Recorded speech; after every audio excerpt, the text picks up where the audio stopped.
Yo, what is up, film nerds? Today we're going to talk about the Olympus Stylus Epic and whether or not it's the right camera for you.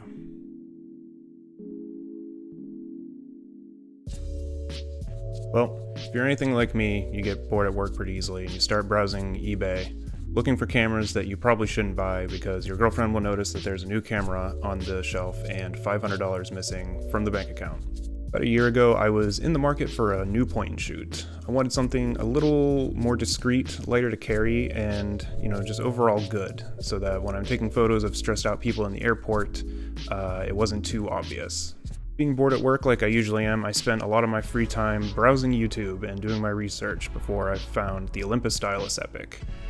Or across the pond, it's called the Mewtwo, just like the Pokemon.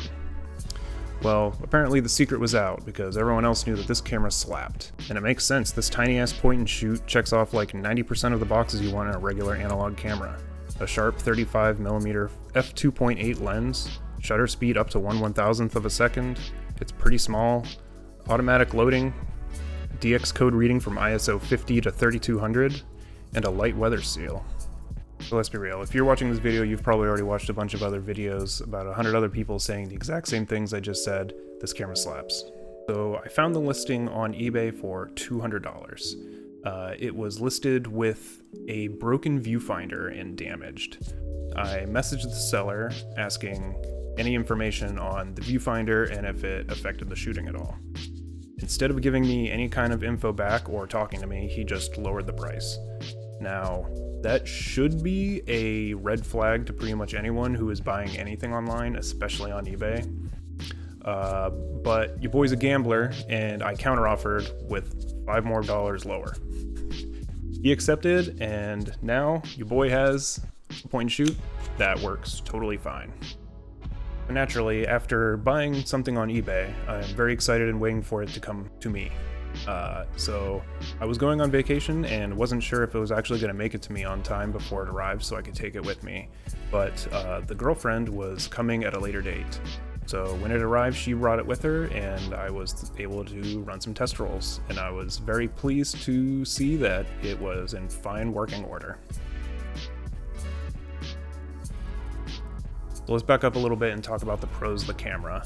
Unlike the Yashica T4 and the Contax T2, sporting our boy Carl's glass in front of those cameras, the Olympus has just a regular 35mm f2.8 lens, which, in my opinion, still looks really sharp. The lens actually has some character to it, and I can't really put my finger on it, but I think it might be the way it renders space in photos.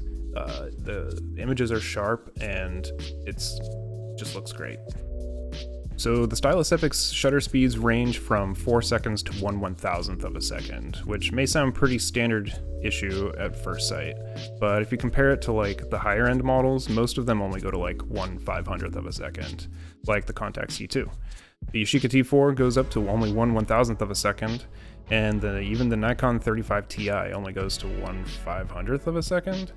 So it's great having that extra range in a point and shoot, especially when you're using it and it's meant for traveling and taking it and using it for whenever you have it. Also, having a point and shoot that goes to f2.8 is pretty nice for obvious reasons. So something that you may not actually notice or care about on the bottom of it is it actually has a 1/4-20 thread. So that's a pretty common thread in most photography and video tripods. So in theory, you could screw it onto a tripod and even take a semi-long exposure with it, obviously up to 4 seconds. But even at night, you could try and do something like that, which would be kind of cool and I really want to try. So something odd I kind of noticed on the camera, and I couldn't find anything in the manual that I read online for it, was it seems to favor an aperture priority mode. Now personally, I do kind of like when it tries to use a more open shutter.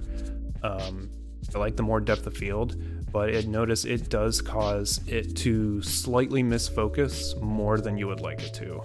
I'm not saying it's going to completely misfocus a lot of the time. I would say maybe on average one shot per roll I do end up missing focus either slightly or just way off. That's just something to kind of keep in mind if you're looking at picking up the camera. Something else I really enjoy about the Stylus Epic is the DX code reading. It can read DX codes ranging from 50 ISO all the way to 3200 ISO. So you really have a good range of film you can use. And if there is no DX code on the canister, it will default to 100 ISO. Now, the only films I can think of that don't have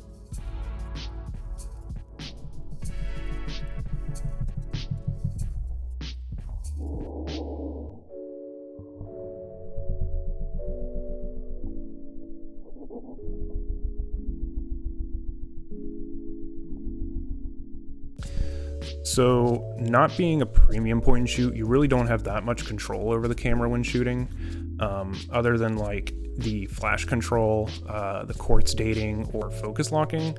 So you don't get control over exposure compensation.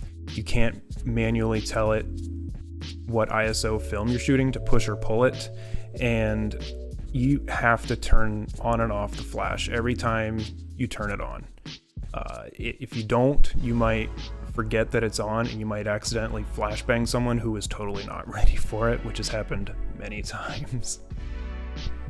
Another weird thing about the Stylus Epic is that the battery it uses is not that common. It uses the CR123 battery, and it's not the most common type battery nowadays. You're not going to be able to walk into a Walgreens or CVS and be able to just pick one up. You're going to have to buy several of them online, have them delivered, and then leave hopefully an extra one in your bag in case the battery dies. If the battery dies, you also lose the photo counter, and the camera resets back to 1. So that's something else to note about it. I guess the only other real gripe I have with the camera is if you don't have the carrying pouch some of them come with and you want to put it in your pocket, the clamshell design actually is kind of not great for that. Because the way it works is, or the way you want to put it in your pocket is you want to put it face down, but it also slides up the clamshell when you're doing it. That might be an issue just because I like wearing the slim fit jeans from Gap, so maybe I just shouldn't do that. But it makes it weird, so you have to like use your whole hand to put it in your pocket, and then pulling it out is obviously fine because it will close it. But yeah, like if you try to just slide it in your pocket, it can like slide it up while you're doing that. Oh, also on some of the Stylus Epics, there is the panoramic feature. It's a bullshit feature and you should not use it. If you flip it on, even accidentally, 2 little mats come down and cover your negative. For me, they're not even level. There's a little nub on the side and they're slightly off. So you lose even more negative when you try to level it out. So it's a bullshit feature. It's burned me so many times by accidentally being switched on. And if you buy one, you should always check to make sure that it's on. Off. Whatever. You're probably wondering now, after hearing me complain about a lot of the features on it, if I actually recommend it. And honestly, I do. I've taken this camera with me to, sandy North Carolina beaches, rainy Alaskan cruises, and even just walking around here in Chicago, and I can say that I've shot some of my favorite images with this camera. It sucks that one day it will die on me and be a brick, but it's so good that, maybe in the future when it does die that, I'll probably be okay shelling out another $200 on it. I mean, the images are just so good, and it's honestly one of my favorite cameras. Obviously, barring another price hike on film cameras. Alright, I'm done. Bye-bye.